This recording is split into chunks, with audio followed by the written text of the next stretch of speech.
Assalamualaikum warahmatullahi wabarakatuh. Kembali lagi kawan di Legenda Catur Dunia.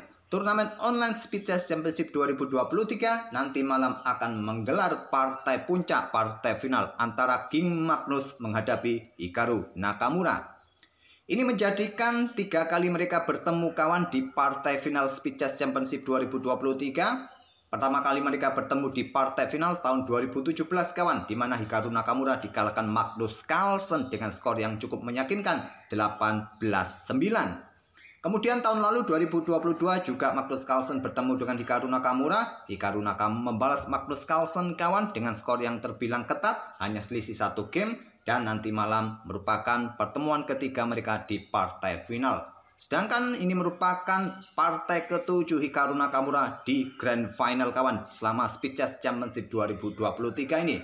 Dan perlu diketahui Hikaru Nakamura merupakan juara bertahan 5 kali berturut-turut sejak tahun 2018 kawan, memenangkan event tahunan dari Speed Chess Championship 2023 ini.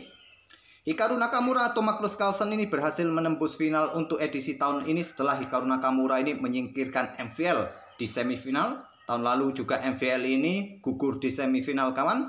Sedangkan Magnus Carlsen mengalahkan Wesley So dengan skor yang cukup meyakinkan 22-7. Bukan meyakinkan lagi kawan, tapi sangat telak. Apakah Wesley So ini juga kecapean meladeni Jan-Christophe Duda di partai final Armageddon kawan yang sempat kita bahas.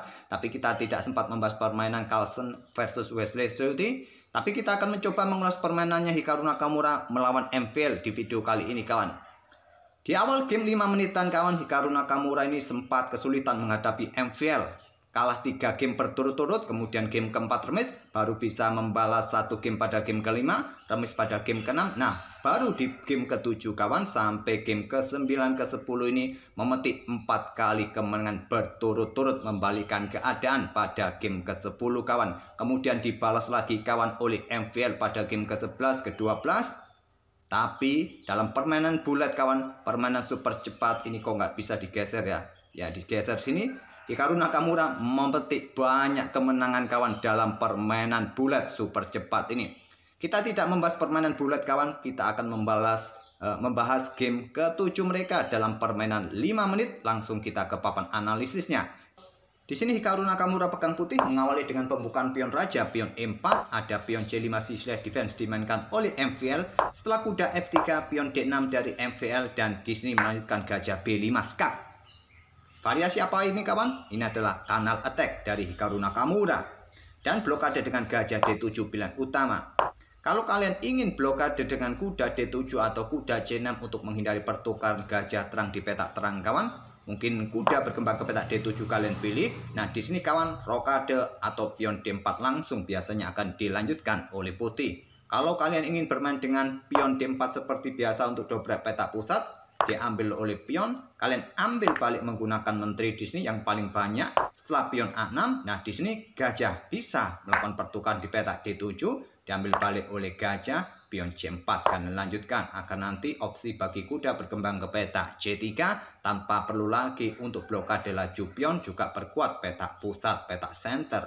Kemungkinan kuda F6, gajah G5, pion E6, dan kuda C3, gajah E7, rokade. Kalau kalian ingin memilih jalur yang lain dengan kuda C6 kawan, kebanyakan seperti ini akan dilanjutkan oleh putih adalah rokade langsung di posisi ini. Ataupun beberapa pilihan seperti biasa, gajah langsung sikat kuda C6 ini juga banyak dipilih, tapi tidak sebanyak langkah rokade kawan. Kemudian diikuti gajah D7, benteng E1, kemudian kuda F6, ada pion C3 untuk dukungan pion pusatnya nanti bertarung, pion A6, gajah dipertahankan, tidak melakukan pertukaran kawan, mundur ke petak F1. Mungkin gajah akan ke petak G4, pion H3, dan gajah melakukan pertukaran, ambil kuda F3, diambil balik oleh menteri, dan pion G6 bisa dilanjutkan, pion E6 untuk segera gajah ini berkembang via cento, petak E7, rokade di langkah berikutnya. Kembali lagi ke permainan aslinya kawan. Oh iya kawan, beberapa waktu yang lalu di kolom komentar ada kawan-kawan yang menyarankan admin untuk memberikan keterangan tulisan berupa teks pada saat admin memberikan analisa jalur-jalur sampingan yang keluar dari permainan aslinya. Perlu diketahui kawan, admin menggunakan papannya chess.com yang memberikan fasilitas fitur perbedaan langkah asli dengan variasi-variasi yang bisa kita otak-atik kawan. Pada saat game aslinya kawan, papan berwarna cerah. Kalau kita pakai biru, birunya cerah. Nah, nanti waktu kita analisa, kita otak-atik kawan seperti ini. Anggap contoh melangkah kuda ke petak C6 ini. Coba perhatikan warna berubah agak memudar kawan. Itulah perbedaan fasilitas yang diberikan oleh chess.com pada kita saat menggunakan papan digital dari chess.com ini. Oke, lanjut ke permainan aslinya tadi kawan. Gajah D7 blokade. Dan Nakamura menukarkan gajah pukul gajah D7, diambil langsung dengan menteri kawan. Opsi kuda tetap berkembang ke petak C6. Ada pion D3. Nah, di sini sudah keluar dari jalur utama Hikaru Nakamura. Jalur utamanya di posisi ini bagi putih adalah rokade kawan, atau memainkan pion C4. Dengan opsi seperti tadi, kuda nanti berkembang ke petak C3 untuk dukungan juga perkuat petak pusatnya D5 ini kawan. Tapi yang paling banyak di posisi ini tadi kawan lebih memilih mengamankan raja rokade. Kemudian ada kuda C6, pion C3 seperti biasa untuk dukungan pion pusat agar nanti mempunyai dua pion pusat yang solid kawan. Kemudian kuda F6. Nah, di sini pion D4 langsung, pion pukul, ambil balik oleh pion, menawarkan pion yang di sini kebanyakan ditolak kawan. Kalau ambil pion yang di sini memang seperti gambit kawan. Nah, di sini pion akan didorong maju untuk ancam kuda. Mungkin kuda akan ke pusat ke E5, ada benteng E1 untuk mendapatkan satu pion di sini nanti. Mungkin kuda pukul kuda F3 terlebih dahulu skak, diambil balik oleh menteri ancam kuda. Kuda mengundur ke petak F6 dan coba perhatikan ini kawan. Posisi pion akan terganggu jika didorong kawan.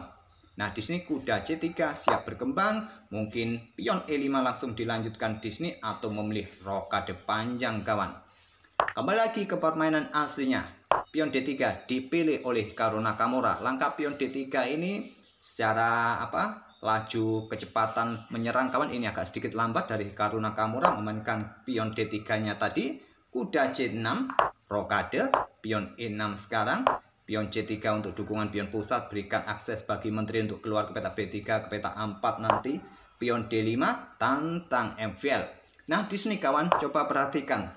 Sebelum mendorong pion D5 MVL tadi, ada dua perwira minor yang belum berkembang. Hikaru Nakamura rajanya sudah aman, sudah tidak berada di pusat.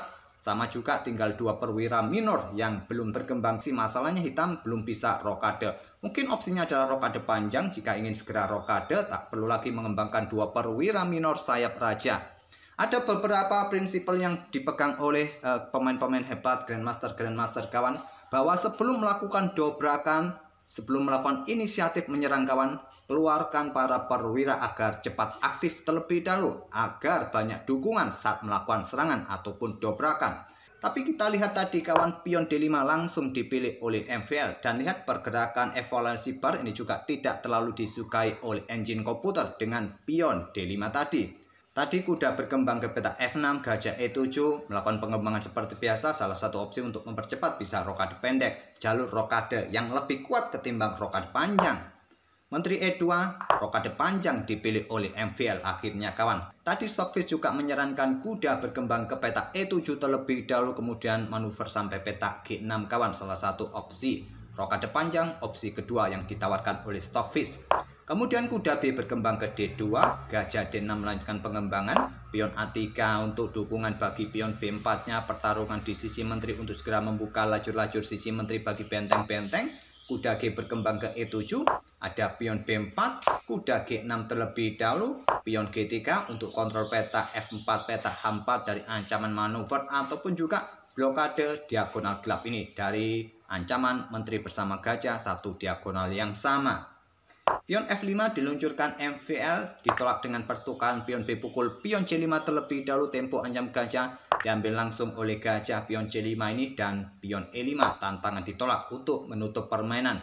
Jelas pion D4 segera dimainkan, lajur pusat tertutup dan Nakamura sudah mempunyai jalur serangan di lajur B yang semi terbuka. Pion F4 terus didorong oleh MVL. Di sini ada kuda ke B3 ancam gajah terlebih dahulu, gajah mundur ke B6 untuk mencoba pressure diagonal ini terhadap pion F2, pion pukul pion mungkin siap dilanjutkan kawan. Menteri bergeser nanti memberikan serangan di lajur G jika sudah tidak ada kuda. Pion A4 mulai didorong untuk mencoba mendesak posisi gajah, dan di sini kawan pion pukul pion bisa dilanjutkan. Jelas diambil menggunakan pion H kawan. Kemudian mungkin kuda akan mencoba menantang pertukaran di lajur A, dan kalian bisa melanjutkan kuda F ini bergerak ke petak D4 kawan, mencoba backup saudara di petak B3. Mungkin raja bergeser ke B8 menghindari lajur C yang semi terbuka dari sisi hitam ini. Oke, kembali lagi ke langkah selanjutnya. Itulah jalur yang disarankan oleh Stockfish, tapi memilih menggeser menteri ke F7. Pion A5, gajah mundur ke C7. Sekarang pion D4 dimainkan untuk perkuat posisi pion pusatnya dan menutup permainan di petak pusat. Juga ada opsi bagi dukungan kuda nanti ke petak C5, diikuti menteri ke lajur B kawan, ke B5 ke B2 untuk menekan pion B7 ini.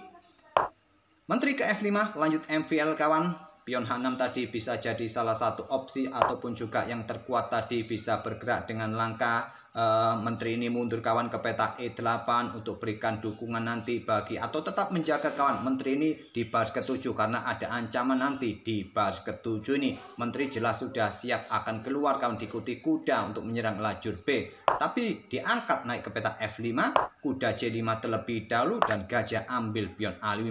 Menteri B5, awas ada ancaman skakmat kawan, diblokade oleh gajah B6. Tapi selepas benteng diluncurkan, dikorbankan di peta A7 ambil pion ini, MVL menyerah kawan di langkah ke-21. Apabila permainan tetap dilanjutkan, gajah ambil benteng langsung, tentu ancaman skakmat satu langkah. Dan jika kuda ini ambil benteng kawan, maka menteri ambil gajah dan ancaman skakmat. Kalian butuh dukungan, mungkin menteri mundur kawan. Nah, kalian ambil kuda, menteri bergeser ke petak C7 untuk backup petak gelap jika ada ancaman skak di sini. Nah, kalian bisa luncurkan gajah ambil pion F4 untuk berikan jalan bagi benteng ikut bermain. Mungkin langsung disikat oleh kuda, diambil balik oleh pion G, benteng digeser untuk berikan backup nanti di baris ke-7. Benteng B1, benteng E7, kuda dikorbankan di sini kawan untuk mengusir menteri agar tidak menjaga petak B8. Nah, kalau diambil menggunakan pion, menteri ambil balik, temponya skak, ini akan memaksa raja pindah atau blokade dengan menteri di sini kawan. Percuma juga, nanti menteri plus kuda sudah cukup bisa mengobrak-abrik pertahanan hitam. Kalau raja tadi bergeser langsung, tetap ada benteng B7. Tewas juga menteri hitam. Atau kalian mencoba alternatif yang lain, ambil contoh di sini, menteri ini langsung mundur ke petak F7, maka benteng A8 skak. Kalau blokade oleh kuda kawan, berikutnya tentu menteri ambil gajah di petak B6. Tentu idenya sama, nanti bisa mengeluarkan perwira-perwira yang lain kawan. Mungkin menteri ini akan menantang pertukaran di petak C7 kawan. Pion akan diambil oleh menteri. Terserah kalian mau blokade dengan benteng, dengan menteri. Sampai di sini tak perlu kita lanjutkan. Memang cukup jauh dari ancaman skakmat. Kurang lebih ya 14-13 langkah berikutnya baru bisa skakmat. Oke, itulah kawan game ke-7 antara Nakamura versus MVL di partai semifinal dalam permainan 5 menit increment 1 detik. Kita tunggu saja nanti malam partai puncak antara King Magnus melawan Nakamura ini, yang menjadi ketiga kalinya mereka bertemu di partai final Speed Chess Championship. Kita akan bertemu di video-video berikutnya kawan. Terima kasih. Wassalamualaikum warahmatullahi wabarakatuh.